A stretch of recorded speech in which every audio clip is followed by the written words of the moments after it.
ഇതിനെ മുഴുവൻ നമ്മൾ മറച്ചു വെച്ചിരിക്കുന്നത് എങ്ങനെയാണ് എന്ന് വെച്ച് കഴിഞ്ഞാൽ ഇതൊരു ഭയങ്കര വിശുദ്ധമായ പ്രൊഫഷനാണ്. വിശുദ്ധിക്കൊന്നൊരു കുഴപ്പമില്ല. പണിയെടുത്താൽ ശമ്പളം കൊടുക്കണം, അത്രേ ഉള്ളൂ. ഈ പണിയെടുത്താൽ ശമ്പളം കൊടുക്കുന്നതിനെ വിശുദ്ധിയുടെ ടാഗ് വെച്ച് പഴയ ഫ്യൂഡൽ മൂല്യം വെച്ചിട്ട് മറയ്ക്കാം എന്നുള്ള പരിശ്രമം നടക്കില്ല. ചില ഓഫീസുകൾ വനിതാ ലോയേഴ്സിനെ എടുക്കില്ല. എറണാകുളം ജില്ലയിൽ പല ഓഫീസുകളിൽ ചെന്നപ്പോൾ ഞങ്ങൾ വനിതാ ലോയേഴ്സിനെ എടുക്കില്ല എന്ന് പറയാം. എന്ത് ചെയ്യാൻ പറ്റും? ഫസ്റ്റ് റോയിലൊക്കെ സീനിയേഴ്സ് ഇരിക്കണം എന്നത് ഒരു വിശ്വാസമായിട്ട് ആളുകൾ കരുതി പോന്നിരുന്നു. അത് മാറുകയാണ് ഞാൻ പറയുന്നത്. അത് ഒരു വലിയ മറ്റേ ഈ പറഞ്ഞ നമ്മൾ യൂണിഫോമിനെതിരെ നടത്തിയതുപോലുള്ള ഒരു സമരം നടന്നിട്ടല്ല. കുട്ടികൾ വളരെ സ്വാഭാവികമായിട്ട് വന്ന് മുമ്പിലിരിക്കുകയാണ്.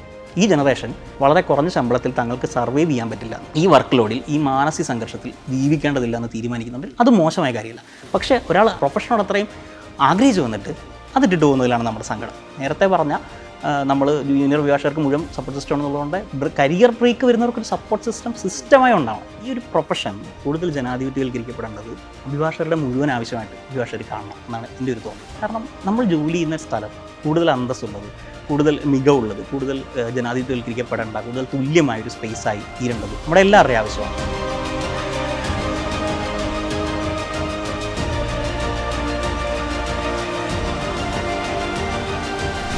നമസ്കാരം. ഓൾ ഇന്ത്യ ലോയേഴ്സ് യൂണിയൻ്റെ യുവ അഭിഭാഷക സമിതിയുടെ കൺവീനർ മുഹമ്മദ് ഇബ്രാഹിം അബ്ദുസമദാണ് ഇന്ന് നമ്മോടൊപ്പമുള്ളത്. ഇബ്രാഹിം, വെൽക്കം.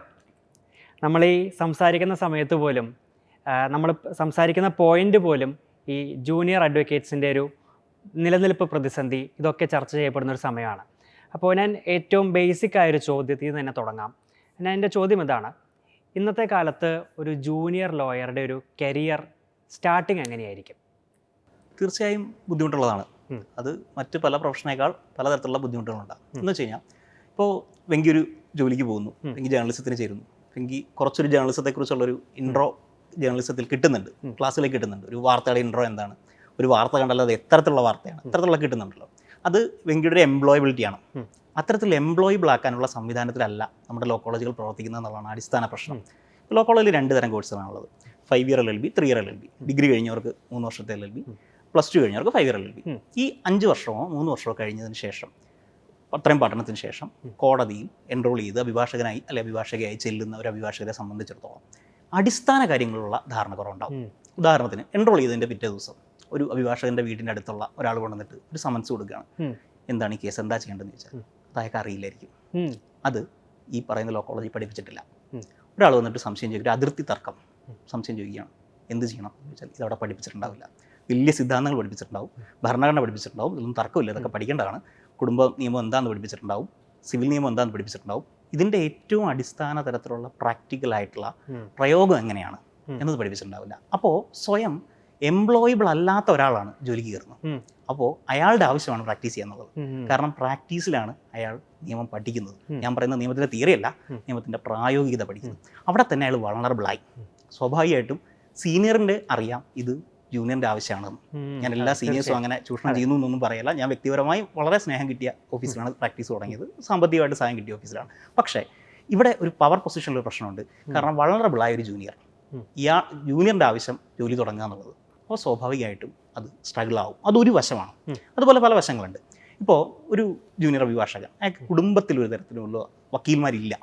First generation ലോയറാണ്. നോക്കുക, വ്യക്തിപരമായി ഞാൻ ഫസ്റ്റ് ജനറേഷൻ ലോയറാണ്. അപ്പോൾ എന്താ കുഴപ്പമെന്ന് വെച്ചാൽ, നമ്മൾ പ്രാക്ടീസ് തുടങ്ങുന്ന ഘട്ടങ്ങളിൽ നമ്മളൊപ്പം ഈ പറയുന്ന വക്കീൽമാരുടെ മക്കളും മജിസ്ട്രേറ്റുമാരുടെ മക്കളും ഒക്കെ പഠിച്ചിട്ടുണ്ടാവും. നമ്മൾ പ്രാക്ടീസ് ചെയ്ത് ഒരു മാസം കഴിഞ്ഞ് വ്യത്യാസം നമുക്ക് കാണാം. അവർ പ്രാക്ടീസ് ചെയ്യുന്ന ഏരിയയിലായിരിക്കില്ല നമ്മൾ പ്രാക്ടീസ് ചെയ്യുന്നത്. അവരെത്തുന്ന പൊസിഷനിൽ നമ്മൾ എത്തിയിട്ടുണ്ടാവില്ല, അവരെത്തുന്ന സ്പേസിൽ നമുക്ക് എത്താൻ പറ്റില്ല. എന്താ കാര്യം എന്ന് വെച്ച് കഴിഞ്ഞാൽ, ഈ ഫയലുകൾ അവർ ചിലപ്പോൾ അവരുടെ ജീവിതത്തിൽ നേരത്തെ പഠിച്ചിട്ടുണ്ടാവും. ഇതിനേക്കുള്ള ചർച്ച അവരുടെ തീന്മേശയിൽ സംഭവിച്ചിട്ടുണ്ടാവും. ഇങ്ങനെയുള്ള ഒരു ചർച്ചയുടെയും ഭാഗമാകാതെ എൻറോൾ ചെയ്ത് ആദ്യത്തെ ദിവസം കോടതിയിൽ ചെല്ലുമ്പോഴാണ് നമ്മൾ ഫയൽ ആദ്യം കാണുന്നത്, നമ്മൾ ആദ്യം പ്രൊസീജിയർ കാണുന്നത്. സ്വാഭാവികമായിട്ടും നമ്മൾ ഞെട്ടും. ഈ ഞെട്ടൽ ഒരു വശത്ത്, അത് വേറൊരു വളണറബിലിറ്റിയാണ്. ഇനി വനിതാ ലോയേഴ്സിൻ്റെ കാര്യം എടുത്തു കഴിഞ്ഞാൽ അവരെ സംബന്ധിച്ചിടത്തോളം മറ്റൊരു ഇഷ്യൂ കൂടിയുണ്ട്. എന്താ സംഭവം എന്ന് വെച്ച് കഴിഞ്ഞാൽ, ചില ഓഫീസുകൾ വനിതാ ലോയേഴ്സിനെ എടുക്കില്ല. എറണാകുളം ജില്ലയിൽ പല ഓഫീസുകളിൽ ചെന്നപ്പോൾ ഞങ്ങൾ വനിതാ ലോയേഴ്സിനെ എടുക്കില്ല എന്ന് പറയാം. എന്ത് ചെയ്യാൻ പറ്റും? അപ്പോൾ അവർ കൂടുതൽ വളണറബിളായി, അവരുടെ ജോബ് കുറേ കൂടി ഇൻസെക്യൂറായി. സ്വാഭാവികമായിട്ടും അവിടെ കൂടുതൽ പ്രശ്നങ്ങൾക്ക് സാധ്യതയുണ്ട്. എല്ലായിടത്തും പ്രശ്നങ്ങൾ നടക്കുന്നില്ല, പക്ഷേ പ്രശ്നങ്ങൾക്ക് സാധ്യതയുണ്ട്. നമ്മൾ ഈ പോഷ് ആക്ട് എന്നൊക്കെ പറയുന്നുണ്ട്. പോഷ് ആക്ട് എന്ന് പറഞ്ഞു കഴിഞ്ഞാൽ സ്ത്രീകളുമായി ബന്ധപ്പെട്ട തൊഴിലിടത്തിലെ അതിക്രമങ്ങൾ തടയാൻ വേണ്ടിയുള്ള നിയമമാണല്ലോ. ഈ അതിക്രമം തടയുന്നത് എന്തുകൊണ്ടാണ്? ഇവിടെ ഒരു പവർ പൊസിഷൻ ഉള്ളതുകൊണ്ടല്ലേ. അത്തരത്തിലുള്ള ഒരു സംരക്ഷണവും ഇവിടെ വനിതാ തൊഴിലാളിക്കില്ല, പുരുഷ തൊഴിലാളിക്കില്ല.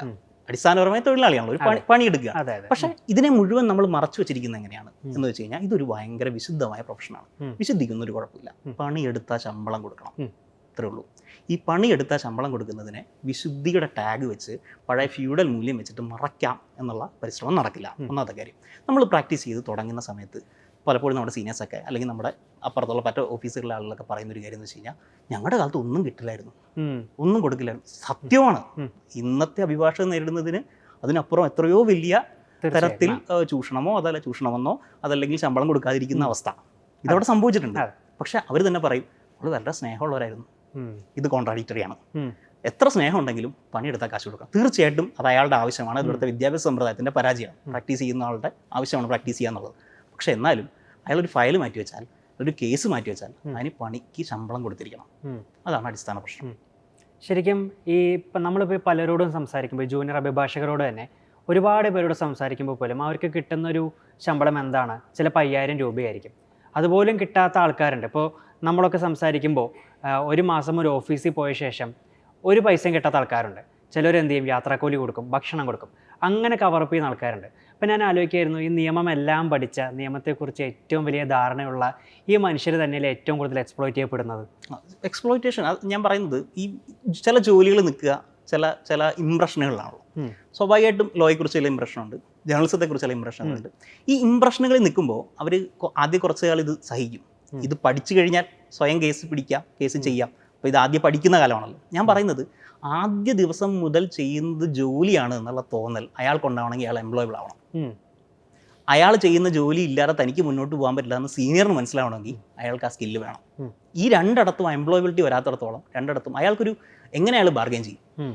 ഞാൻ ഇവിടെ നിന്ന് പോയാൽ മറ്റൊരു ജൂനിയർ എടുത്താൽ പോരാ, എൻ്റെ സ്കില്ല് ഇവിടെ പ്രധാനമാണ് എന്ന് കാണിക്കാൻ ഒരു ജൂനിയറിന് പറ്റണമെങ്കിൽ അയാൾ എംപ്ലോയബിൾ ആക്കണം.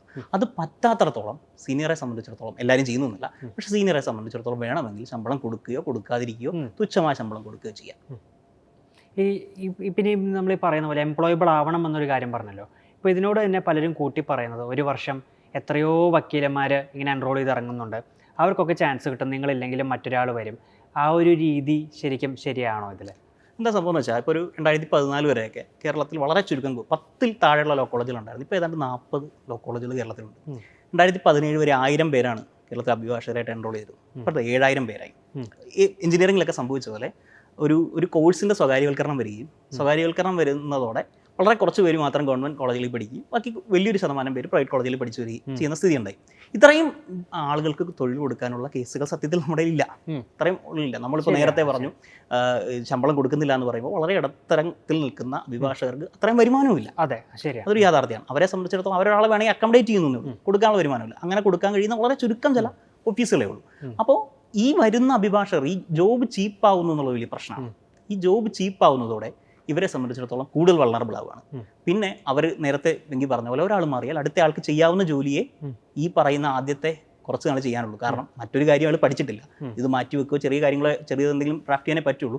അതിന് മറ്റാർക്കെങ്കിലും പറ്റും. അത് കൂടുതൽ സ്ഥിതി വൾണറബിൾ ആക്കിയിട്ടുണ്ട്. ഇപ്പോൾ മൊത്തത്തിൽ ഇത് ആരുടെ ആവശ്യമാണ് എന്നൊരു ചോദ്യം വന്നാൽ നമ്മൾ എന്താ ഉത്തരം പറയാം? അപ്പോൾ തീർച്ചയായിട്ടും ഈ ഒരു പ്രൊഫഷൻ കൂടുതൽ ജനാധിപത്യവൽക്കരിക്കപ്പെടേണ്ടത് അഭിഭാഷകരുടെ മുഴുവൻ ആവശ്യമായിട്ട് അഭിഭാഷകർ കാണണം എന്നാണ് എൻ്റെ ഒരു തോന്നൽ. കാരണം നമ്മൾ ജോലി ചെയ്യുന്ന സ്ഥലം കൂടുതൽ അന്തസ്സുള്ളത്, കൂടുതൽ മികവുള്ളത്, കൂടുതൽ ജനാധിപത്യവൽക്കരിക്കപ്പെടേണ്ട, കൂടുതൽ തുല്യമായൊരു സ്പേസായി തീരേണ്ടത് നമ്മുടെ എല്ലാവരുടെയും ആവശ്യമാണ്. ഇപ്പം ഈ ബാർ അസോസിയേഷനിൽ തന്നെ മൊത്തത്തിൽ ജനറേഷൻ ഗ്യാപ്പ് എന്ന് അല്ലെങ്കിൽ കൾച്ചറൽ ഗ്യാപ്പ് എന്ന് വിളിക്കാവുന്ന മാറ്റങ്ങൾ ഉണ്ടാകുന്നത് നമുക്ക് കൺമുമ്പിൽ കാണാൻ പറ്റും. ഇത് തന്നെയാണ് മറ്റ് പല സ്പേസുകളും നടക്കുന്നുണ്ട്. വളരെ എളുപ്പമാണ്. അപ്പോൾ എനിക്ക് അറിയുന്ന പോലെ 20s ഉള്ള ഒരു 30s തന്തവി എന്ന് വിളിക്കുന്നൊരു കാലമാണല്ലോ. അപ്പോൾ അത്രയും ഗ്യാപ്പ് അവിടെ ഉണ്ടല്ലോ. സ്വാഭാവികമായിട്ട് 40s ഉള്ള 50s ഉള്ളവരുമായിട്ടും അത്രയും ഒരു ഗ്യാപ്പ് ഉണ്ട്.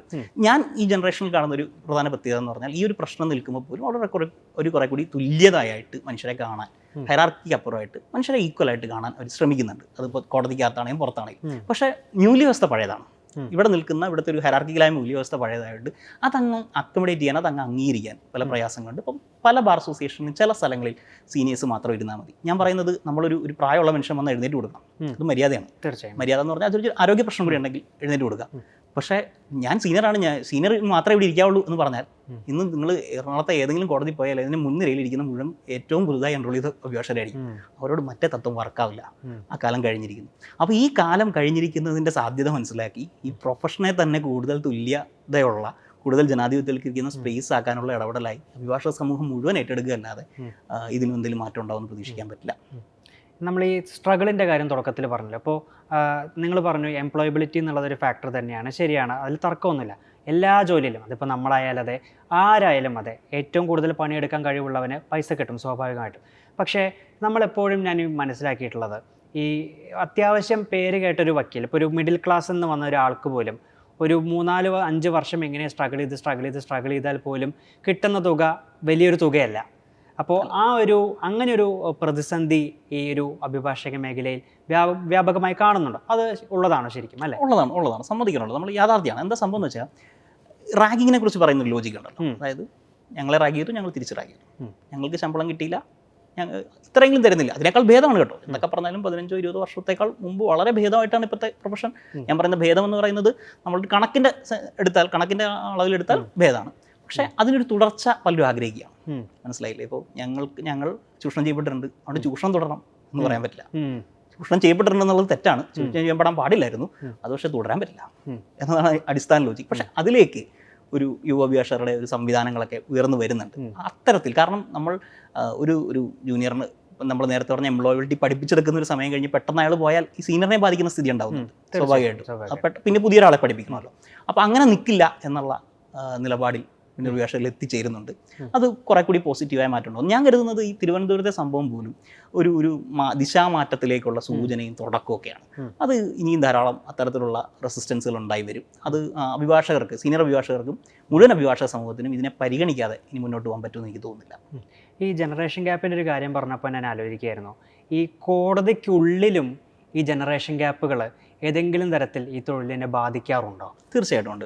ഞാൻ പറയുന്നത് അടിസ്ഥാനപരമായി ഇതൊരു കൊളോണിയൽ യൂണിഫോം തുടരുന്നവരാണ് ഞങ്ങളൊക്കെ കോളേജിൽ യൂണിഫോമിനെതിരെ സമരം ചെയ്തവരാണ്. കോളേജ് യൂണിഫോം വന്ന ID കാർഡ് ഇടുന്നത് മോശമാണ് കരുതി രാവിലെ എണീറ്റ് യൂണിഫോം ഇട്ട് പോകുന്നവരുണ്ട്. അപ്പോൾ എന്താ സംഭവം എന്ന് വെച്ച് കഴിഞ്ഞാൽ, ഈ യൂണിഫോമിൻ്റെ തന്നെ ചരിത്രം എടുത്താലൊക്കെ ഈ കൊളോണിയൽ ബാക്ക്ഗ്രൗണ്ട് നമ്മളിലുണ്ട്. അതുപോലെ തന്നെ പല വാല്യൂ സിസ്റ്റവും കോടതിക്കകത്തും പുറത്തും പ്രവർത്തിക്കുന്നുണ്ട്. ചിലതിലൊന്നും ഒരു തരത്തിലുള്ള ലോജിക്കും ഒരു തരത്തിലുള്ള ജനാധിപത്യ ലോജിക്കും ഉണ്ടാവില്ല. ഇപ്പോൾ ഒരാൾ പ്രതിയാണ്, അക്യൂസ്ഡാണ്, അയാൾക്ക് ഇരിക്കാൻ കോടതികളിൽ സീറ്റില്ല. അയാൾക്ക് ഇരിക്കാൻ സീറ്റ് വേണ്ടേ? പ്രിസംപ്ഷൻ ഓഫ് ഇന്നസെൻസ് ആണല്ലോ. ഒരാൾ ശിക്ഷിക്കപ്പെടുന്നവരെ നിരപരാധിയാണ് എന്നാണ് സങ്കല്പം. ഇത് എല്ലാ ഘട്ടത്തിലും ഉണ്ട്. അതായത് ഞാൻ നേരത്തെ പറഞ്ഞ ഇരിപ്പിടവുമായി ബന്ധപ്പെട്ട് ഫസ്റ്റ് 2 റോയിലൊക്കെ സീനിയേഴ്സ് ഇരിക്കണം എന്നത്, ഇരുന്നുകൊണ്ടിരിക്കണം എന്നത് ഒരു വിശ്വാസമായിട്ട് ആളുകൾ കരുതി പോന്നിരുന്നു. അത് മാറുകയാണ് ഞാൻ പറയുന്നത്. അത് ഒരു വലിയ ഈ പറഞ്ഞ നമ്മൾ യൂണിഫോമിനെതിരെ നടത്തിയതുപോലുള്ള ഒരു സമരം നടന്നിട്ടല്ല. കുട്ടികൾ വളരെ സ്വാഭാവികമായിട്ട് വന്ന് മുമ്പിലത്തെ സീറ്റിൽ ഇരിക്കുകയാണ്. ഈ മുമ്പിലെ സീറ്റിൽ ഇരുന്ന് കഴിഞ്ഞാൽ പിന്നെ ഒന്നും ചെയ്യാൻ പറ്റില്ല. ഇതുപോലുള്ള പല ചിന്തകളും നടന്നിട്ടുണ്ട്, പല മൂല്യവസ്ഥയും ഇതിനകത്ത് പ്രവർത്തിക്കുന്നുണ്ട്. പക്ഷേ ഇതിനെ തിരുത്താൻ പറ്റുന്ന തരത്തിലാണ് പുതിയ ജനറേഷൻ്റെ കടന്നു വരുമെന്നാണ് എനിക്ക് തോന്നുന്നത്. ഈ എഡ്യൂക്കേഷൻ ഒരു കാര്യം പറഞ്ഞല്ലോ, ഈ ലോ കോളേജുകൾ കൊടുക്കുന്ന ഒരു തിയററ്റിക്കൽ എഡ്യൂക്കേഷൻ അല്ല ശരിക്കും നമുക്ക് ഗ്രൗണ്ടിൽ വരുമ്പോൾ. അതിപ്പോൾ സ്വാഭാവികമായിട്ടും ഒരു ജോലി നമ്മൾ എടുക്കുമ്പോൾ അങ്ങനെ തന്നെയായിരിക്കും, വേറെ ഡിഫറൻറ്റ് തന്നെയായിരിക്കും. പക്ഷേ ഞാനിവിടെ മനസ്സിലാക്കിയിട്ടുള്ളത്, ഈ പ്രാക്ടിക്കലായിട്ട് എന്താണോ നമുക്ക് ഗ്രൗണ്ടിൽ നിന്നൊരു ലോയറിന് കിട്ടുന്നത്, അതിൻ്റെ കുറച്ചുപോലും കിട്ടുന്നില്ല തിയററ്റിക്കലായിട്ട്. നമ്മൾ പുസ്തകം വായിക്കുന്നു, പഠിക്കുന്നു, പക്ഷേ ഇങ്ങോട്ട് വരുമ്പോൾ നമ്മൾ എൻറ്റയർലി വേറൊരു മനുഷ്യനായി മാറുന്നു ഒരു വക്കീലെന്ന് പറയുമ്പോൾ. അങ്ങനെ ഒരു കോൺട്രഡിക്ഷൻ ഇല്ലേ ശരിക്കും വിദ്യാഭ്യാസത്തിൽ? തീർച്ചയായിട്ടും. ഞാൻ പറയുന്നത് LLB പഠിക്കുന്നത്, നമ്മളിപ്പം സ്കൂളുകളിലെ വിദ്യാഭ്യാസത്തെക്കുറിച്ച് പറയുമല്ലോ, അതൊരു ഓർമ്മശക്തി പഠിപ്പിക്കുകയാണല്ലോ. ഓർമ്മശക്തിക്ക് കഴിവുള്ള ആൾക്കാണ് റാങ്ക് കിട്ടുക. ഓർമ്മശക്തി കുറവാണെങ്കിൽ റാങ്ക് കിട്ടാൻ പറ്റില്ല. നിങ്ങൾ എത്ര പഠിച്ചാലും എളുപ്പമല്ല, ചിലപ്പോൾ കിട്ടാം. പക്ഷേ ഇവിടെ പഠിപ്പിക്കുന്ന ഈ സിദ്ധാന്തങ്ങൾ വെച്ചിട്ട് നിങ്ങൾക്ക് മറ്റൊരു അധ്യാപകനാവാനേ പറ്റാം. നിങ്ങൾക്ക് അത് കഴിഞ്ഞിട്ട് LLB കഴിഞ്ഞിട്ട് LLM പഠിക്കാം, ഡോക്ടറേറ്റ് എടുക്കുക, നിങ്ങൾക്ക് യൂണിവേഴ്സിറ്റിയിലോ കോളേജിലോ അധ്യാപകനാവാം. കാരണം നിങ്ങൾ പഠിച്ചതാണ് പാടുന്നത്. ഈ പഠിച്ചതിലെവിടെയും ജീവിതമില്ല. ഈ പഠിച്ചതിലെവിടെയും ഈ കേസുമായി ബന്ധപ്പെട്ട ക്രിമിനൽ കേസാവട്ടെ സിവിൽ കേസാവട്ടെ ഇതിൻ്റെ ഒരു നടപടിക്രമങ്ങളിലും അടിസ്ഥാന കാര്യങ്ങളില്ല. ചിലപ്പോൾ ഇന്റേൺഷിപ്പിന് പോകുന്നുണ്ടാവും. അപ്പോൾ ഇന്റേൺഷിപ്പിന് പോകുക എന്നുള്ളത് മസ്റ്റാണ്. തീർച്ചയായിട്ടും കോഴ്സിൻ്റെ ഭാഗമാണ്. ഇന്റേൺഷിപ്പിന് പോകുമ്പോൾ ഒരു കോളേജ് ഒന്ന് കാണുന്നുണ്ട്, അത്രയേ ഉള്ളൂ. ഈ പ്രൊസീജിയർ മുഴുവൻ പഠിക്കുന്നില്ല. ഇന്റേൺഷിപ്പിൻ്റെ ആ കോഴ്സിൻ്റെ ഭാഗമായി നിങ്ങൾക്ക് ഒരു റിപ്പോർട്ട് വെക്കാനുണ്ട്, മൂട്ട് ചെയ്യാനുണ്ട് എന്ന് പറഞ്ഞാൽ ഇതൊക്കെ ചെയ്യും. അപ്പം മൂട്ട് കോട്ട് എന്ന് പറഞ്ഞ ഒരു സംവിധാനം എല്ലാ കോഴ്സ് ലീഗൽ LLB കോഴ്സുകളുണ്ട്. ഈ മൂട്ട് കോട്ട് എന്ന് പറഞ്ഞു കഴിഞ്ഞാൽ കോടതിക്ക് സമാനമായ ഒരു സാധനം പഠിക്കുന്നത്. പക്ഷേ നമ്മളൊരു മൂട്ട് കോട്ട് കണ്ടു കഴിഞ്ഞാൽ അത് ഒരു കുറെ കൂടി ഡ്രാമാറ്റിക്കായി, കുറെ കൂടി തിയറിറ്റിക്കായി, ഒരു വളരെ സീരിയസ് ആയിട്ടുള്ള ഒരു ഡിബേറ്റ് ഫോമാറ്റിലാണ് നിൽക്കുന്നത്. കോൺസ്റ്റിറ്റ്യൂഷണൽ ഡിബേറ്റ് ഫോമാറ്റിലാണ് അത് നിൽക്കുക. അതേ ആയിരിക്കില്ല കോടതിയിൽ. അപ്പോൾ ചിലപ്പോഴൊക്കെ ഹൈക്കോടതിയിലോ അല്ലെങ്കിൽ ആ രീതിയിൽ മാത്രം പ്രാക്ടീസ് ചെയ്തുന്ന ഒരു ജില്ലാ കോടതി വന്ന് സ്ട്രഗിൾ ചെയ്യുന്നത് നമുക്ക് കാണാം. ജില്ലാ കോടതിയിൽ വേറൊരു എനർജിയാണ്, മജിസ്ട്രേറ്റ് കോടതിയിൽ വേറൊരു എനർജിയാണ്. ഈ എനർജിക്ക് പാകപ്പെടുത്തുന്ന തരത്തിൽ അയാൾ വളർന്നില്ലെങ്കിൽ സ്വാഭാവികമായിട്ട് ഇവിടെ സർവൈവ് ചെയ്യാൻ പറ്റില്ല. അതിന് പറ്റുന്ന തരത്തിലുള്ള പാകപ്പെടുത്താൻ ഈ സിസ്റ്റം എവിടെയും ശ്രമിക്കുന്നില്ല. നമ്മളിപ്പോൾ ഒരു തൊഴിൽ മേഖല മാത്രമായിട്ട് ഞാൻ ഡിഫറൻഷ്യേറ്റ് ചെയ്തിട്ടില്ല, പക്ഷേ നമ്മളൊരു സംസാരം ഈ തൊഴിൽ മേഖല ആയതുകൊണ്ട് മാത്രമാണ്. നമ്മളിപ്പോൾ പലപ്പോഴും കാണുന്നത് ഈ എംപ്ലോയബിലിറ്റിയുടെ കാര്യം തന്നെ ഞാൻ വീണ്ടും എടുത്ത് ചോദിക്കുന്നത് വേറൊന്നുമല്ല. നമ്മൾ ഒരു ചെറിയൊരു ജൂനിയർ വക്കീലിന് ഒരു അത്രയും പ്രിസൈസബിളായൊരു പൊസിഷനിലേക്ക് വരാൻ എത്ര കാലഘട്ടം വേണ്ടി വരുമെന്ന് ഞാൻ എപ്പോഴും ആലോചിക്കാറുണ്ട്. ഇപ്പോൾ നമ്മുടെ സുഹൃത്തുക്കളടക്കം പറയുമ്പോൾ അവർ ഒരു വർഷത്തോളം 1.5 വർഷത്തോളം ഒരു സ്ഥാപനത്തിൽ ജോലി ചെയ്തിട്ടും അവർക്ക് കിട്ടുന്ന ശമ്പളം 10-ന് താഴേക്ക് ആയിരിക്കും. 2 വർഷം ഒരു സ്ഥാപനത്തിൽ ജോലി ചെയ്തിട്ടും 10 കിട്ടുന്ന സുഹൃത്തുക്കളെ എനിക്കറിയാം. പക്ഷേ പുറത്ത് പറയുമ്പോൾ ഒരുപക്ഷെ അത് എല്ലാവരും നിരാകരിക്കും. സ്വാഭാവികമായിട്ടും എന്താ പറയുക, ഒരു വലിയൊരു വക്കീലിനോട് ഇക്കാര്യം പറയുമ്പോൾ സ്വാഭാവികമായിട്ടും അവർ നിരാകരിക്കുക തന്നെ ചെയ്യും. ബാർ കൗൺസിലിൻ്റെ ഒരു ഉത്തരവുണ്ട്, കാര്യങ്ങളുണ്ട്. ആർക്കും അങ്ങനെയില്ല. പക്ഷെ അതൊരു യാഥാർത്ഥ്യമാണല്ലോ, ഒരു ഗ്രൗണ്ടഡ് സംഭവമല്ലേ അത്. അപ്പോൾ ഇത്തരം ഒരു അനീതികളൊക്കെ നമുക്ക് ഒരു ലോയർ പ്രൊഫഷനിൽ എങ്ങനെയാണ് നമുക്ക് സെറ്റിൽ ചെയ്യാൻ പറ്റുക വല്ല ബോധ്യമുണ്ടോ? 2 ചോദ്യങ്ങളാണ്. അപ്പോൾ ഒന്ന്, എത്ര നാൾ കൊണ്ട് ഒരാൾ സോക്കോൾഡ് രക്ഷപ്പെടും അല്ലെങ്കിൽ കരിയറിൽ എങ്ങനെ സെറ്റിൽ ആവും എന്ന് ചോദിച്ചു കഴിഞ്ഞാൽ അതിന് നമുക്കങ്ങനെ ഒരു നിയതമായ മറുപടികളൊന്നുമില്ല. ചിലവർ 5 വർഷം കൊണ്ട്, ചിലർ 10 വർഷം കൊണ്ട്, ചിലപ്പോൾ 2 വർഷം കൊണ്ട് ഒക്കെ കേസുകൾ വരാം. ഇതിൻ്റെ അടിസ്ഥാനം എന്ന് പറഞ്ഞാൽ നിങ്ങൾക്ക് ഫയലുകൾ ഉണ്ടാവുക എന്നുള്ള പ്രധാനമാണ്. നെറ്റ്വർക്ക് ഉണ്ടാവുക, കോൺടാക്റ്റുകൾ ഉണ്ടാവുക, ഫയലുകൾ ഉണ്ടാവുക, ഫയലുകൾ പഠിക്കാൻ പറ്റുക എന്നുള്ളതാണ്. ഇപ്പോൾ നമ്മൾ വലിയ ക്രിമിനൽ അഭിഭാഷകരൊക്കെ എടുത്തു കഴിഞ്ഞാൽ അവർക്ക് ആ പശ്ചാത്തലത്തിൽ അവർക്ക് ഏതെങ്കിലും രാഷ്ട്രീയ പാർട്ടിയുമായി ബന്ധപ്പെട്ടോ ഏതെങ്കിലും ഒരു നാടുമായി ബന്ധപ്പെട്ടോ വന്ന കേസുകളുടെ ബാഹുല്യം കൂടിയാണ് അവരെ വലിയ വക്കീലന്മാരാക്കിയത്. അവരുടെ എന്തെങ്കിലും തരത്തിലുള്ള ബ്രില്യൻസിനെ നമ്മൾ കുറച്ച് കാണില്ല. പക്ഷേ ഫയലുകൾ എന്നതാണ് ഒരു അടിസ്ഥാനം. വരുന്ന ഫയലുകൾക്ക് അനുസരിച്ചാണ് ഒരാൾക്ക് ഗ്രോത്ത് ഉണ്ടാവുക.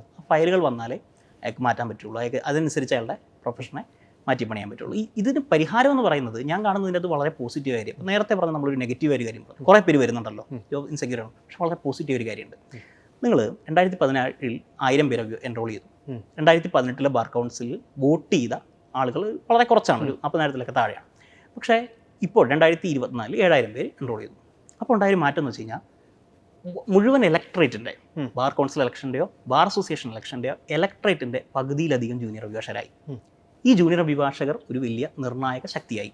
ഇവരെ പരിഗണിക്കാതെ, ഇവരുടെ ആവശ്യങ്ങൾ പരിഗണിക്കാതെ ഇലക്ഷനിൽ ജയിക്കാൻ പറ്റാത്ത സ്ഥിതിയായി. നമ്മൾ വെറുതെ ബാർ അസോസിയേഷൻ ഇലക്ഷൻ നോക്കിയാൽ ചിലപ്പോൾ വലിയ പാരമ്പര്യമുള്ള ആളുകളാവാം, അവരൊന്നും മോശമായ ആളുകളായതുകൊണ്ടല്ല, കുട്ടികളായിട്ട് ആര് ഇൻട്രാക്ട് ചെയ്യുന്നു, ഏറ്റവും ജൂനിയർ അഭിഭാഷകരോട്ട് ആര് ഇൻട്രാക്ട് ചെയ്യുന്നു എന്നതുകൂടി പരിഗണിച്ചാണ് ഇലക്ഷൻ്റെ ഫലം വരുന്നത് നമുക്ക് കാണാൻ പറ്റും. സ്വാഭാവികമായിട്ടും ഇതിനെ മൊബിലൈസ് ചെയ്താൽ, ഈ ജൂനിയർ അഭിഭാഷകർ എന്ന അവരുടെ ആവശ്യങ്ങൾ ഉന്നയിച്ച് മൊബിലൈസ് ചെയ്യാൻ, ഇപ്പം ഓൾ ഇന്ത്യ ലോയേഴ്സ് യൂണിയൻ, ഞാൻ ഭാരവാഹിയായ ഓൾ ഇന്ത്യ ലോയേഴ്സ് യൂണിയനൊക്കെ ചെയ്യുന്ന അത്തരത്തിൽ എല്ലായിടത്തും കമ്മിറ്റികൾ ഉണ്ടാക്കുകയാണ്. കോടതിയിൽ കമ്മിറ്റി ഉണ്ടാക്കുന്നു, പലതരത്തിലുള്ള കമ്മിറ്റികൾ ഉണ്ടാക്കുന്നു. ഇവരൊക്കെ ഈ പറയുന്ന സാധനം ഒരു സംഘാടനത്തിലേക്ക് പോവുകയും ഈ വിഷയങ്ങൾ ഉയർത്തിക്കൊണ്ടുവരികയും ചെയ്താൽ ഇവരെ പരിഗണിക്കാതെ ഇലക്ഷനുകളൊന്നും ജയിക്കാൻ പറ്റില്ല എന്ന സ്ഥിതി ഉള്ളതുകൊണ്ട് ഇതിന് കുറച്ചുകൂടി മാറ്റം ഉണ്ടാവും എന്ന് ഞാൻ കരുതുന്നത്. ഇപ്പോൾ ഈ സംഘടനാ രീതിയിൽ തന്നെ ഇത്തരത്തിലൊരു ബേസിക് ആയൊരു പൈസയുടെ കാര്യത്തിൽ ഇടപെടാൻ പറ്റില്ല. ഇപ്പോൾ നമുക്ക് നിയമമുണ്ട്, ഉത്തരവുണ്ട്, കാര്യങ്ങളെല്ലാം ഉണ്ട്. പക്ഷേ അത് നടപ്പാക്കപ്പെടുന്നില്ല എന്ന് പറയുമ്പോൾ അതൊരു സീരിയസ് പ്രോബ്ലം അല്ലേ? അല്ല, അതിലൊരു പ്രശ്നം എന്ന് വെച്ചാൽ ഇപ്പോൾ സംഘടനയ്ക്ക് പറയുന്നത് ഇതൊരു വളരെ സ്വതന്ത്രമായ ഒരു പ്രൊഫഷനാണ്. ഒരു ഇൻഡിപെൻഡൻ്റ് ആയ ഒരാൾ ചെയ്യുന്നൊരു പ്രാക്ടീസ് എന്നുള്ള അയാളുടെ ഇൻഡിപെൻഡൻ്റ് ആയ കാര്യം. അതൊരു ഒരു ഒരു സ്ഥാപനം നടത്തുകയല്ല. ഇപ്പോൾ കമ്പനി ലോ എന്ന് പറയുന്ന പോലെ ഒരു സ്ഥാപനം നടത്തുക. അയാൾ സ്വന്തമായിട്ടൊരു സ്ഥാപനം, ഒരു ഓഫീസാണ്, അയാളുടെ കീഴിൽ ജൂനിയേഴ്സ് ഉണ്ട്. അപ്പോൾ അതിനൊരു സംഘടനാപരമായ ചട്ടക്കൂടിൻ്റെ തരത്തിലല്ല, കുറേ കൂടി ഇത്രയും ജൂനിയർ അഭിഭാഷകർ ജോലി ചെയ്യുന്നതിന് ഇത്രയും വർത്താണ്, ഇത്രയും കൊടുക്കണം, അവർ ഇത്രയും ഏൺ ചെയ്യാൻ അർഹരാണ് എന്നുള്ള ബോധം ജൂനിയർ അഭിഭാഷകരിൽ ഒരു ക്ലാസ് എന്ന തരത്തിൽ രൂപപ്പെടുകയും ഇതിനെ അംഗീകരിക്കാൻ കമ്മ്യൂണിറ്റി മുഴുവൻ തയ്യാറാവുകയും ചെയ്യണം. അപ്പോഴും ഞാൻ പറയുന്നു, അപ്പോഴും നമ്മളൊരു കാര്യം അംഗീകരിക്കണം, വളരെ ഇടത്തരക്കാരായ, പലപ്പോഴും അസോസിയേഷനെയൊക്കെ ആശ്രയിച്ച് ജീവിക്കുന്ന വളരെ കുറവ് കേസുള്ള അഭിഭാഷകരുമുണ്ട്. അവരെല്ലാവരും ഈ പറഞ്ഞ പോലെ ഒരു വലിയ ശമ്പളം കൊടുക്കണമെന്ന് പറഞ്ഞാൽ ചിലപ്പോൾ അത്രയും കാശ് അവർക്കുണ്ടാകുന്നില്ല. അങ്ങനെയുള്ള സാഹചര്യങ്ങളുണ്ട്. അപ്പോൾ അവരെ നമ്മൾ പരിഗണിക്കണം, തീർച്ചയായിട്ടും പരിഗണിക്കണം. അല്ലാത്ത തരത്തിൽ, അല്ലാത്ത സ്പേസുകളിലെല്ലാം ശമ്പളം കിട്ടാൻ ഇവർ അർഹരാണ് എന്നുള്ള തോന്നൽ കമ്മ്യൂണിറ്റിക്കകത്തുണ്ടാവണം. ഈ എൻറോൾമെൻറ്റ് പോലെ തന്നെ കൊഴിഞ്ഞുപോക്കും ഏറ്റവും കൂടുതലുള്ളൊരു ഫീൽഡല്ലേ ലോയർ പ്രൊഫഷൻ എന്ന് പറയുന്നത്. അപ്പോൾ ഞാൻ മനസ്സിലാക്കുന്നത് നമ്മളിപ്പോൾ എല്ലാവരും പല പല സ്വപ്നങ്ങളോടും പല പല ആഗ്രഹങ്ങളും ഒക്കെ കൊണ്ടായിരിക്കും നമ്മളൊരു ഫീൽഡിലേക്ക് എത്തിപ്പെടുന്നത്. പക്ഷേ അതിൻ്റെ റിയാലിറ്റി അതല്ല എന്നൊരു നിമിഷം നമ്മൾ മനസ്സിലാക്കുമ്പോൾ, ഞാൻ ഇത് പേഴ്സണലി ചോദിക്കുക തന്നെയാണ്, ഒരു ലോയറുടെ ഒരു മനസ്സിൽ എന്തായിരിക്കും ശരിക്കും? എനിക്ക് വ്യക്തിപരമായിട്ട് ഞാൻ കോളേജിൽ പഠിക്കുന്ന കാലത്ത് നമ്മൾ സംസാരിക്കുന്നതൊക്കെ കണ്ടിട്ട് കുറച്ച് പേര് വന്നിട്ട് നിങ്ങൾ എന്തായാലും LLB പഠിക്കണം എന്നുള്ളത്. അപ്പോൾ നമ്മൾ വീട്ടിൽ പോയി പറഞ്ഞു, സ്വാഭാവികമായിട്ട് പറയുമല്ലോ രക്ഷപ്പെടില്ല, നമുക്ക് പാടാണ്, നമുക്ക് വേറെ കോൺടാക്ട്സ് ഒന്നുമില്ല, സ്വാഭാവികമായിട്ട് അവർ പറയും. നമുക്ക് സ്വയം തോന്നും, കാരണം നമ്മൾ കാണുന്ന ആരാ ലോയർ, ആ നാട്ടിലെ ഏറ്റവും വലിയ പ്രമാണിയാണ് നമ്മുടെ മുന്നിലുള്ള ലോയർ. പ്രമാണികളുടെ കുടുംബത്തിലെ സാമ്പത്തിക ഭദ്രത ഉള്ളപ്പോഴേ കയറാൻ പറ്റുള്ളൂ നമുക്ക് തന്നെ തോന്നും. ഇത് പ്രാക്ടീസിന് വിടുമ്പോൾ നമ്മളിത് ഈ യാഥാർത്ഥ്യം മുന്നിൽ കാണും. കാരണം ലീഗൽ ബാക്ക്ഗ്രൗണ്ടുള്ള ആളുകൾ, അതല്ലെങ്കിൽ കുടുംബപരമായി നീക്കിയിരിപ്പുള്ള ആളുകൾ, ഈ പറയുന്നവർ എളുപ്പത്തിൽ മാറുന്നത് നമ്മൾ കാണും. പക്ഷേ നിങ്ങൾ പ്രൊഫഷണൽ വളരെ കുറച്ച് നാൾ, ഈ കുറച്ച് നാളെന്ന് പറഞ്ഞാൽ ചിലപ്പോൾ 2 വർഷമെങ്കിലും ഏറ്റവും കുറഞ്ഞത്, നമ്മൾ ഒരു സ്ട്രഗിൾ ചെയ്ത് പഠിക്കാൻ തയ്യാറായി നിൽക്കുകയാണെങ്കിൽ, നമ്മൾ പഠിക്കുകയാണ്, ആ സമയത്ത് മുഴുവൻ പഠിക്കുകയാണ്, ഒപ്പം ഫയൽ വരികയാണെങ്കിൽ, നമ്മൾ ഈ ഹാർഡ് വർക്ക് എന്ന് പറയുന്നതല്ല, സ്മാർട്ട് വർക്ക് എന്ന് തന്നെയാണ്. തീർച്ചയായിട്ടും ഒരു വശത്ത് നമ്മൾ പണിയെടുക്കുന്നതിനൊപ്പം ആ രീതിയിൽ ഫയലുകൾ കൂടി വരുന്നൊരു സ്ഥിതി ഉണ്ടെങ്കിൽ അത്ര മോശം പ്രൊഫഷനൊന്നുമല്ല, പിടിച്ചു നിൽക്കാൻ പറ്റുന്ന പ്രൊഫഷനാണ്. പക്ഷേ ഈ പറയുന്ന മാനസിക സംഘർഷം ഉണ്ടല്ലോ, പെട്ടെന്ന് വരുന്നു, ഇത് കാണുന്നു എന്നുണ്ടാകുന്ന സംഘർഷത്തിൽ പലരും കൊഴിഞ്ഞു പോകും. പക്ഷേ ഞാൻ അതിൻ്റെ അത് വേറെ പോസിറ്റീവായി കാണുന്നത്, നമ്മൾ ഈ കൊഴിഞ്ഞു പോകുന്നതിനെക്കുറിച്ചും അഭിഭാഷകരുടെ ഇടയിൽ വളരെ മോശം കമൻറ്റുകളുണ്ട്. പിള്ളേർ പെട്ടെന്ന് ഇട്ടിട്ട് പോവുകയാണ് എന്നൊരു കമൻറ്റ് ഉണ്ട്. ഞാൻ അതിനത്ര നെഗറ്റീവായിട്ട് കാണുന്നില്ല. ചൂഷണം നേരത്തെ തിരിച്ചറിയുന്നത് തെറ്റല്ല. ഈ ജനറേഷൻ വളരെ കുറഞ്ഞ ശമ്പളത്തിൽ തങ്ങൾക്ക് സർവൈവ് ചെയ്യാൻ പറ്റില്ല, ഈ വർക്ക് ലോഡിൽ, ഈ മാനസിക സംഘർഷത്തിൽ ജീവിക്കേണ്ടതില്ല എന്ന് തീരുമാനിക്കുന്നുണ്ട്. അത് മോശമായ കാര്യമല്ല.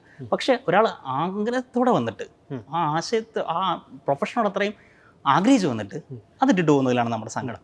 അവർക്ക് സപ്പോർട്ട് സിസ്റ്റം ഉണ്ടാവേണ്ട. അല്ലാത്ത പക്ഷം പ്രൊഫഷനല്ല പ്രശ്നം, തൻ്റെ ജീവിതമാണ് പ്രധാനം, തനിക്ക് ഇത്രയും വർക്ക് തനിക്ക് ചെയ്യേണ്ടതില്ല, അതിൽ കുറഞ്ഞ ശമ്പളം തനിക്ക് ഇത്രയും പറ്റേണ്ടതില്ല എന്നൊരാൾ തീരുമാനിച്ചാൽ ആ തീരുമാനം മോശമായ തീരുമാനമായിട്ട് എനിക്ക് തോന്നുന്നില്ല. ഇപ്പോൾ ഈ എല്ലാ തൊഴിലുകൾക്കും നമ്മൾ ഒരു തൊഴിലിൽ ഏർപ്പെടുമ്പോൾ തൊഴിൽദാതാവും മറ്റൊക്കെ ആയിട്ടൊരു കരാർ എന്തായാലും ഉണ്ടായിരിക്കും. അപ്പം ഞാൻ പലപ്പോഴും മനസ്സിലാക്കിയിട്ടുള്ളത്, ഇപ്പം നമ്മളൊരു സീനിയറുടെ അടുത്തൊരു ജൂനിയർ പോവുകയാണെങ്കിൽ എനിക്കതിൽ ഐഡിയ ഇല്ല, അപ്പോൾ പറഞ്ഞു തരികയാണ് വേണ്ടത്, കംപ്ലീറ്റ്ലി ക്ലൂലെസ്. അപ്പോൾ അതുകൊണ്ട് ചോദിക്കുകയാണ്, അപ്പോൾ അത്തരത്തിലൊരു കരാർ രീതിയിൽ ജോലിയിൽ ഏർപ്പെടുന്ന ഒരു സ്വഭാവം ഈ ജോലിക്കുണ്ടോ? ഇല്ല. തീർച്ചയായിട്ടും ഒരു ജോബിൻ്റെ കോൺട്രാക്റ്റ് ഒന്നുമല്ല. ഒരു സീനിയറിൻ്റെ ഓഫീസിൽ നമ്മൾ കയറുകയാണ്, ഓഫീസിൽ നിന്ന് നമ്മൾ ആ സീനിയറിൻ്റെ ജോലികളിൽ കുറച്ച് ഭാഗമാകുന്നു, ജോലികൾ ചെയ്യുന്നു എന്നതല്ലാതെ ഒരു സർവീസ് സെക്ടറിൽ, അത് സർവീസ് സെക്ടറിൽ പോലും മറ്റെന്തെങ്കിലും തരത്തിൽ ലേബറിലോ ബാധകമാകുന്ന തരത്തിലല്ല. സർവീസ് നമ്മൾ ചെയ്യുന്നു, ആ സർവീസിന് സീനിയറിൽ നിന്നൊരു ശമ്പളം വാങ്ങുന്നു, സീനിയറിൽ നിന്ന് വാങ്ങുന്നൊരു തുക എന്ന തരത്തിൽ വാങ്ങുന്നു എന്നല്ലാതെ മറ്റൊരു ജോബ് കോൺട്രാക്റ്റിൻ്റെ ഒന്നും കീഴിലല്ല നിൽക്കുക. അവിടെ തന്നെ ഒരു വോയിസും ഇല്ലാത്തൊരു രീതിയിലേക്ക് ഒരു ജൂനിയർ മാറുകയല്ലേ ശരിക്കും? അതെ, അത് ഇഷ്യൂ ഉണ്ട്. ഞാൻ നേരത്തെ പറഞ്ഞല്ലോ, ഇപ്പോൾ പോഷ് ആക്ട് എന്ന് പറഞ്ഞൊരു ആക്ട് നാട്ടിലുണ്ട് എന്ന് പറയുന്നത്, ഞങ്ങളടക്കം പോഷ് ആക്ടിനെ കുറിച്ച് ബോധവൽക്കരണ ക്ലാസ് എടുക്കാൻ പോകും. നമ്മുടെ സ്പേസിൽ അതില്ലല്ലോ. ഒരു സിനിമക്കാർ മറ്റേ സ്ത്രീ പീഡനത്തിനെതിരെ സംസാരിച്ചിട്ട് അവരുടെ സ്പേസിൽ പോഷ് ആക്ട് ഇല്ലായിരുന്നു എന്ന് പറഞ്ഞതുപോലെ അങ്ങനെ ഒരു പ്രശ്നമുണ്ട്. അങ്ങനെ പ്രശ്നം ഇവിടെയൊക്കെ ഉണ്ട്. ഈ പറയുന്ന നിയമത്തിൻ്റെ പ്രൊട്ടക്ഷൻ ഇല്ല, ബാർ അസോസിയേഷനിൽ നിന്നുള്ള സപ്പോർട്ട് സിസ്റ്റങ്ങൾ ഇല്ലാത്തതിൻ്റെ പ്രശ്നങ്ങളുണ്ട്. ഒരു ഘടനാപരമായി തന്നെ മാറ്റങ്ങൾ ഉണ്ടാവേണ്ടതുണ്ട്. പക്ഷേ ഞാനതൊക്കെ ഈ പറയുന്ന പുതിയ ജനറേഷനുമായി ബന്ധപ്പെട്ടിട്ടുണ്ടായിട്ടുള്ള മാറ്റങ്ങളിലൂടെ, അവരുടെ സംഘാടനത്തിലൂടെ മാറ്റാൻ കഴിയും. ചെറിയ മാറ്റങ്ങളെങ്കിലും ഉണ്ടാവും എന്ന് തന്നെ പ്രതീക്ഷിക്കുന്നത്. ഞാൻ മറ്റൊന്ന് ചോദിക്കാൻ ആഗ്രഹിച്ചത്, ഇപ്പോൾ സ്ത്രീകളുടെ കാര്യം നമ്മൾ ആദ്യം തൊട്ട് പറഞ്ഞു, തുടക്കത്തിൽ നമ്മൾ പറഞ്ഞു ഈ ഗർഭിണികളായ സ്ത്രീകളെ ജോലിക്കെടുക്കാത്ത സന്ദർഭമുണ്ട്. അതുപോലെ തന്നെ നമ്മുടെ തന്നെ ഒരു സുഹൃത്ത് പറഞ്ഞു, ആർത്തവമുള്ള സമയത്ത് പോലും അതുപോലും ഉൾക്കൊള്ളാൻ പറ്റാത്ത ചില സീനിയേഴ്സിൻ്റെ അടുത്ത് എനിക്ക് പോകേണ്ടി വന്നിട്ടുണ്ട് പറഞ്ഞിട്ടുണ്ട്. അപ്പോൾ പാട്രിയാർക്കി കൂടിയും ഞാൻ എല്ലാ മേഖലയിലും നമ്മളുണ്ട്, നമ്മളെ സമ്മതിച്ച് തന്നെ പോകണം. പക്ഷേ ഈ മേഖലയും അത്തരം ഒരു രീതിയിൽ പെട്ടിട്ടുണ്ടല്ലേ ശരിക്കും പറഞ്ഞാൽ? പാട്രിയാർക്കി എല്ലായിടത്തും ഉള്ളതുപോലെ ഇവിടെയും ഉണ്ട്. അതിൽ നമുക്ക് കൂടുതലില്ല കുറവില്ല എന്ന് പറയാം. എന്താ സംഭവം എന്ന് വെച്ച് കഴിഞ്ഞാൽ, അങ്ങനെ അണ്ടർസ്റ്റാൻഡ് ചെയ്യുന്ന, അങ്ങനെ വായിക്കുന്ന, അങ്ങനെ അപ്ഡേറ്റ് ചെയ്യപ്പെടുന്ന ധാരാളം സീനിയേഴ്സ് ഉണ്ട്, ഇല്ലെന്നല്ല. പക്ഷേ ഒരു കുറവാണ്. അവരെ സംബന്ധിച്ചിടത്തോളം ഈ വർക്ക് നടക്കുക എന്നതാണ്. ഇതിപ്പം ഒരു ദിവസം രാവിലെ താമരശ്ശേരിയിൽ ഒരു ഫയലിംഗ് ഉണ്ട് എന്ന് എറണാകുളത്തുള്ളൊരു വക്കീലിനോട് പറഞ്ഞാൽ താമരശ്ശേരി രാവിലെ പോകണം. ചിലപ്പോൾ ഈ വനിതാഭിഭാഷകർക്ക് ആദ്യം പോവാം, പക്ഷെ അത് തിരിച്ചറിയാൻ ആൾക്ക് പറ്റണമെന്നില്ല. ആൾ കരുതാ ഓക്കെ, അത് നമുക്ക് ഇത്രയും മറ്റേ ഓട്ടം ഉള്ളതല്ലേ, അതുകൊണ്ട് നമ്മൾ പുരുഷ അഭിഭാഷകരെ മാത്രം എടുത്താൽ മതി എന്ന പൊസിഷനിലാണ് ആദ്യത്തിൻ്റെ പ്രശ്നം കിടക്കുന്നത്. ഈ പറഞ്ഞ പ്രഗ്നൻസി മറ്റൊരു ഏരിയയാണ്. അപ്പോൾ എടുക്കുന്നില്ല എന്നുള്ളതിൽ പ്രശ്നം തുടങ്ങുകയാണ്. രണ്ടാമത്തെ പ്രശ്നം എന്ന് പറഞ്ഞു കഴിഞ്ഞാൽ, ഈ പ്രഗ്നൻസിയുമായി ബന്ധപ്പെട്ട് ഒരു ബ്രേക്ക് സ്വാഭാവികമായിട്ട് വരുമല്ലോ. ഈ ബ്രേക്ക് കഴിഞ്ഞിട്ട് എന്നോടൊരു സുഹൃത്ത് പറഞ്ഞൊരു കാര്യം, ഒരു എൻ്റെ സീനിയറായി പഠിച്ചതാണ്. ഒരു ദിവസം കോടതിയുടെ മുമ്പിൽ നിന്ന് വളരെ ടെൻഷനായിട്ട് നിൽക്കുന്നു. അപ്പോൾ ഞാൻ ചോദിച്ചു എന്താ പറ്റിയെന്ന് ചോദിച്ചപ്പോൾ പറഞ്ഞു, പ്രഗ്നൻസി കഴിഞ്ഞാൽ ആദ്യമായിട്ട് വന്നതാണ്, ടെൻഷൻ ആദ്യം കയറിയ പോലെ തന്നെയുണ്ട്.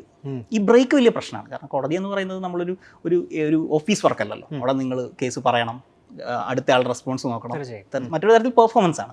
അപ്പോൾ ഈ പെർഫോമൻസിന് ഈ ബ്രേക്ക് വലിയ ഘടകമാണ്. അപ്പോൾ ഇതിനൊരു സപ്പോർട്ട് സിസ്റ്റം ഉണ്ടാവണം. നേരത്തെ പറഞ്ഞ നമ്മൾ ജൂനിയർ അഭിഭാഷകർക്ക് മുഴുവൻ സപ്പോർട്ട് സിസ്റ്റം ഉള്ളതുകൊണ്ട് കരിയർ ബ്രേക്ക് വരുന്നവർക്കൊരു സപ്പോർട്ട് സിസ്റ്റമായി ഉണ്ടാവണം, ഘടനാപരമായി ഉണ്ടാവണം.